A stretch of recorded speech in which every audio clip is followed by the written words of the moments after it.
I am Pops going to talk about Saturday Night, the origin of Saturday Night Live, the origin of getting that first episode on screen live television. It is a really great exposition for any of us that have grown up on this show. I think that that will be the deciding factor if you like this movie or not. If you are going into this movie blind, you just want to see it for entertainment value, you don't have any frame of references, I'm not sure this will engage you. However, if you are remotely a fan of those original seasons and the cast members, and or if you're a fan of like what things are like behind the scenes and some of those, this movie does all of that. And the issue with this movie will only be like the timeline. Like things are factual, but they're sped up to be dramatic for the sake of the movie. Now, what is actually happening? Lorne Michaels is trying to pull off a miracle. He has this vision of sort of the first time we have sort of like this type of sketch live approach with parodies and voiceovers and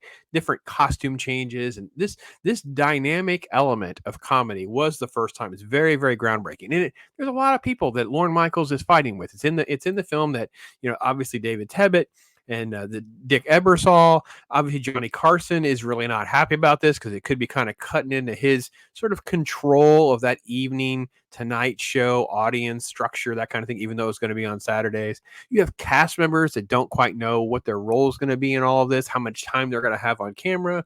You have big name people that we all know, like Jim Henson, of course, the host, George Carlin, and Andy Kaufman's going to be in this first episode. So there's tons of moving parts and things that if you are a child of this era or a fan of this, you will love all of those elements. The movie is just quite literally going around and seeing different elements of what's happening behind the scenes, that the countdown has begun until we're going to actually have things that are going to play out on camera or not. How are they going to make things work? Can they get different cast members to play nice with one another? Executives are going to play along. How many people are going to be on the show? Where did Belushi go? All of these things are kind of played out. And all the performances and everything are really good. One thing that's interesting is just the timeline of things, like contracting everything into what actually ends up on screen. For instance, the Jim Henson thing, it's like he's very much confused in the episode of I don't have scripts, they don't like Muppets, disenfranchising him and treating him as an outcast or a child entertainer. But he was included for popularity's sake and because, there is a place for like adult humor with that. So I think a lot of these elements actually kind of work themselves out before this night live, this moment, and that's where the timeline stuff kind of comes into play. All right, another element that's very similar to that is Chevy Chase. He takes over the weekend update. Now, Lorne Michaels cuts into, like, we're going to cut the weekend update. They're going to do this rehearsal type thing, and Lorne Michaels is going to be the host. He does one joke, and then it's like a complete bomb. And he ends up passing the torch to Chevy Chase. Now, at this point, he was treated as a writer. He is actually the first one to kind of come on and say, it's Saturday night, that kind of thing. He comes out on stage, but that baton had already been passed. This had been decided previously, and they speed that up that creates more dramatic and comedic elements, things like that.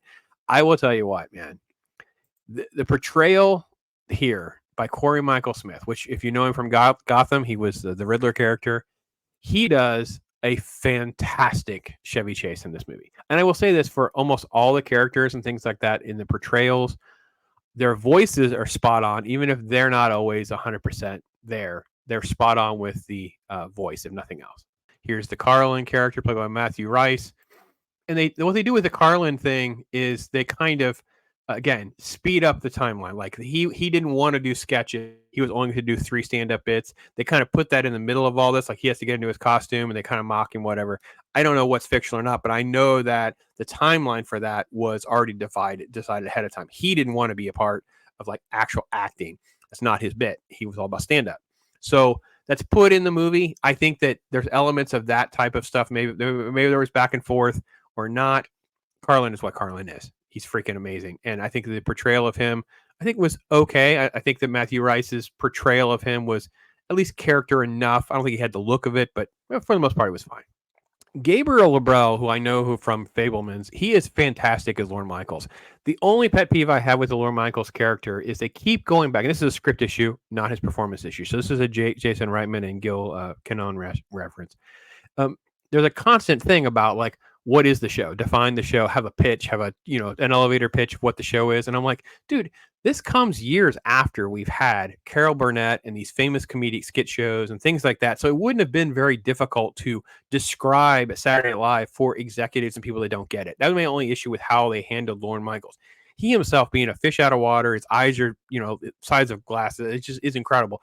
This is all done very well. But again, timelines and things like that is what's weird. A lot of time is spent on his wife, legal wife, but really they weren't really married couple ish. It was like, I don't know, it's kind of their dynamic. They weren't married too long after the show began.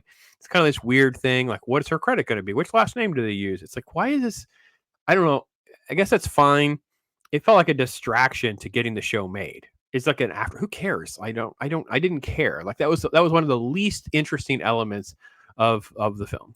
This is Tommy Dewey as Michael O'Donoghue, who is really a character that needed to be talked about because he's actually on the very first skit, says the first line, right? He's in the Wolverine sketch with John Belushi.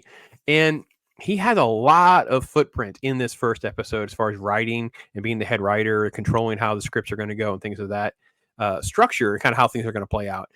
I will say I didn't know his influence as much. And as far as I can tell, a lot of that was pretty valid, even though, again, things are condensed for time constraints. But I'm glad they at least laid the groundwork for that opening scene where you have Belushi come on, you have him, and then you have Chevy Chase say Saturday Night Live.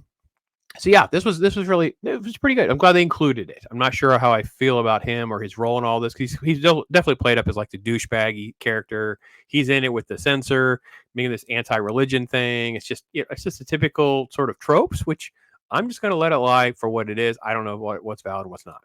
The show is riddled with tons of like little Easter eggs and things that do pop up from time to time. You kind of have to keep your eye open to what actually ends up there. You saw the blood splatter stuff, which is going to be the future Julia Child's parody commercial with Dan Aykroyd's character. You see, there's a quick little shot with the land shark in the background as a prop, like a shark prop, and then of course there's a shot with the Chevy Chase characters banging on a door, and he's doing plumber man, plumber, whatever.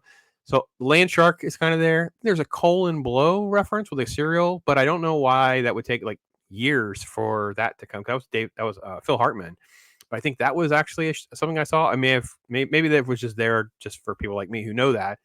I think that there are tons of little references with things that are coming next, and they don't make it on the show. And maybe that's part of what we're supposed to take away from the film is like they put like 3 hours of content on the board for an hour and a half show. All this gets thrown away. Maybe next week some of those things make it. Like Billy Crystal's thing's been fact checked. It's 100% true. He was supposed to get 6 minutes. They offered him 2. He says no. The girl says yes. Billy Crystal's bit doesn't make it. He gets it next time, whatever. So I think this is the dynamic and the behind the scenes look that people will enjoy.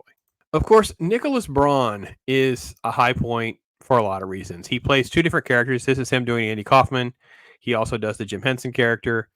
He is super tall and gangly, and he comes from Succession, and he is fantastic in both roles, all the roles. And now, what was not really key, they dramatized the role of Henson and Kaufman, but they do it like, oh, his big portrayal here thing was what changed the executives. I think some of those decisions were done previously, but his execution of reenacting what Kaufman's bit is was perfect. I've seen it. I know it.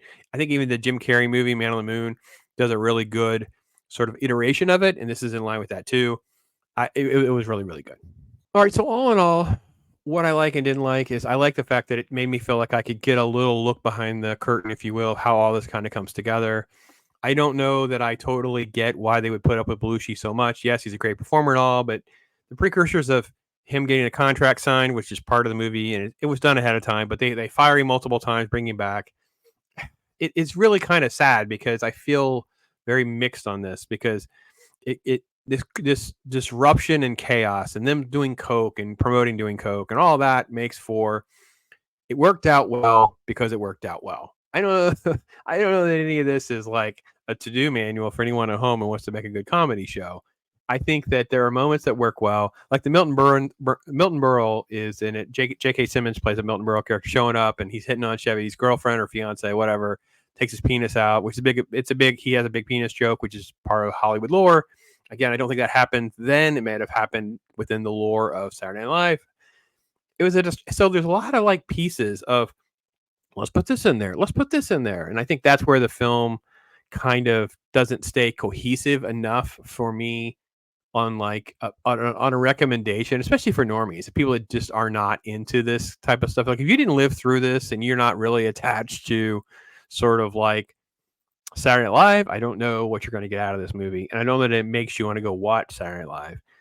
It made me want to watch a few skits, but then I'm kind of like, oh, yeah, some things were okay. Some things were just maybe not as great as I thought. I think over the course of a season, you end up with great moments, and we all remember great things that happen. But there's also a whole lot of stuff that's not very good, even from those early seasons. So all in all, I'm going to go 3 out of 5 on this one with a very low rewatchability. I think I will enjoy rewatching it when it drops digitally for free somewhere where I can kind of like maybe look at some of these Easter eggs a little closer, pick up the breadcrumbs really, things I was supposed to get out of it that I might have missed. I think Jason Reitman did a fine job with it. He does a really good nose for that nostalgic element, that era, especially things that would have been tied to stuff that would have been important to his dad and the people that he would have been around. I think Dylan O'Brien disappears as Aykroyd at times. There's some great moments there. I think that the Gilda Radner's character, I think she was okay. Ella Hunt played her. Lorraine Newman was played by Emily Fame. I think that was all fine. The Garrett Morris character, Lamorne Morris played him, and he has one song he does, which is great. You know, the Whitey song. But I think the token black guy, not where I'm here kind of thing, dude, it would have been obvious long before opening night. It was kind of contrived for the sake of them having this conversation for us at home. But all in all, it's okay. It's a strong okay. And if you really like this kind of stuff, I think you're really going to enjoy it. Just keep your expectations within check. So that's my take on it. Thanks for watching. I'm Bobs.